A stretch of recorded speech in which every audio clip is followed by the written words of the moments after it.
ഉരുൾപൊട്ടൽ ദുരന്തത്തിന്റെ അതിജീവിത ശ്രുതി ജോലിയിൽ പ്രവേശിച്ചു. കുടുംബത്തിലെ എല്ലാവരെയും നഷ്ടമായ ശ്രുതിക്ക് സർക്കാർ ജോലി നൽകുമെന്ന് ഉറപ്പു നൽകിയിരുന്നു. LDF നേതാക്കൾക്കൊപ്പം കളക്ടറേറ്റിലെത്തിയാണ് റവന്യൂ വകുപ്പിൽ ശ്രുതി ജോയിൻ ചെയ്തത്. മന്ത്രിസഭാ തീരുമാനമനുസരിച്ച് കഴിഞ്ഞയാഴ്ചയാണ് സർക്കാർ ശ്രുതിക്ക് നിയമനം സംബന്ധിച്ച ഉത്തരവിറക്കിയത്. ഉരുൾ ദുരന്തത്തിൽ കുടുംബത്തിലെ 9 പേരെയാണ് ശ്രുതിക്ക് നഷ്ടപ്പെട്ടത്. ദുരന്തം പിന്നിട്ട് മാസങ്ങൾ കഴിയുമ്പോൾ ദുരിതബാധിതർ അതിജീവന പാതയിലാണ്. പുനരധിവാസത്തിലൂടെ ദുരന്തത്തിലെല്ലാം നഷ്ടപ്പെട്ടവരെ ഇനിയും നമുക്ക് ചേർത്ത് പിടിക്കേണ്ടതുണ്ട്.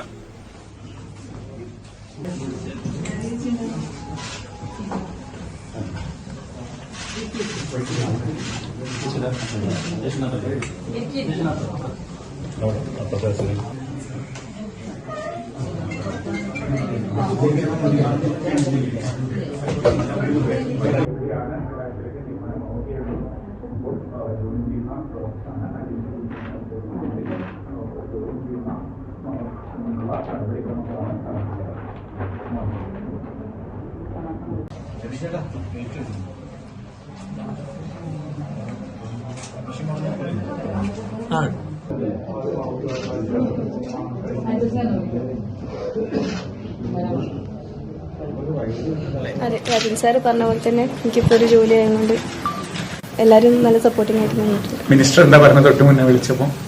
സാറ് വരാം, ഇനി വരുമ്പോൾ കാണാമെന്ന് പറഞ്ഞിട്ടുണ്ട്. സാറ് കുറെ അഭിനന്ദനങ്ങളും പറഞ്ഞു. ഈ ജോലി തുടരുന്ന എങ്ങനെയാ? അപ്പം ശാരീരിക സ്ഥിതി അടുത്ത ജോലിക്ക് വരാൻ തുടരാൻ പറ്റുമോ? അതോ കുറച്ച് സമയം റെസ്റ്റ് ആവശ്യം ഉണ്ടാവുമോ? ഓൾറെഡി റെസ്റ്റ് പറഞ്ഞിട്ടുണ്ട്, കുഴപ്പമില്ല. കൂടുതൽ നടക്കാണ്ട് ഇരുന്നാൽ മതി. അതുകൊണ്ട് ജോലിക്ക് വരും എന്തായാലും.